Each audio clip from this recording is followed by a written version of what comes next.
વક્ફ સંશોધન બિલ માટે રચાયેલી જેપીસીની ટીમ આજે ગુજરાતમાં છે, જેમાં જેપીસી સમક્ષ ગુજરાત સરકાર અને ગુજરાત વક્ફ બોર્ડનું પ્રેઝન્ટેશન કરાયું હતું. જેપીસી વક્ફ બોર્ડ અને અન્ય સંબંધિત પક્ષના લોકો સાથે ચર્ચા કરી હતી.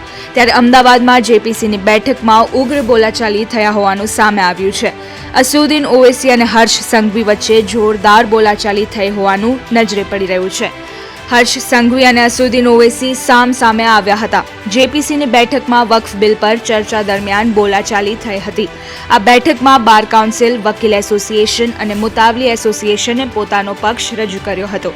તો ગૃહ રાજ્યમંત્રી હર્ષ સંઘવી, ડીજીપી વિકાસ સહાય પણ પહોંચ્યા હતા. આ સાથે ધારાસભ્ય ઇમરાન ખેડાવાલા પણ પહોંચ્યા હતા. ઇમરાન ખેડાવાલા મુસ્લિમ સમાજ તરફથી આવેદનપત્ર આપવાના છે. વક્ફ એમેન્ડમેન્ટ 2024ના વિરોધમાં આવેદન આપવામાં આવશે. જેપીસી આગામી દિવસોમાં હૈદરાબાદ, ચેન્નઈ અને બેંગ્લોર પણ જવાની છે. વક્ફ સંશોધન બિલની અનિવાર્યતા અંગે આ જેપીસી એટલે કે સંયુક્ત સંસદીય સમિતિની રચના કરવામાં આવી છે, જેમાં 31 સાંસદોનો સમાવેશ થાય છે. કમિટીમાં 21 લોકસભાના અને 10 રાજ્યસભાના સાંસદો છે. આજે ગુજરાત સરકારના પ્રતિનિધિ મંડળ દ્વારા સંસદ દ્વારા રચાયેલી વકફ એમેન્ડમેન્ટ 2024ની જોઈન્ટ પાર્લામેન્ટરી કમિટીને રાજ્ય સરકારનું પ્રતિનિધિ મંડળ દ્વારા આ કમિટીને સંપૂર્ણ સૂચનો આપવામાં આવ્યા છે.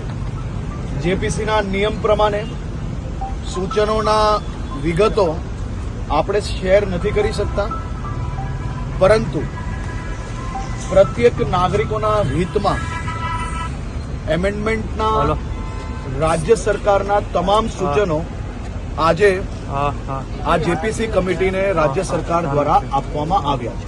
સૂચનોની સંપૂર્ણ માહિતી એ જેપીસીની કમિટીના નિયમ પ્રમાણે જેપીસી કમિટી દ્વારા સૌ મીડિયાને નિયમો મુજબ આપવામાં આવશે.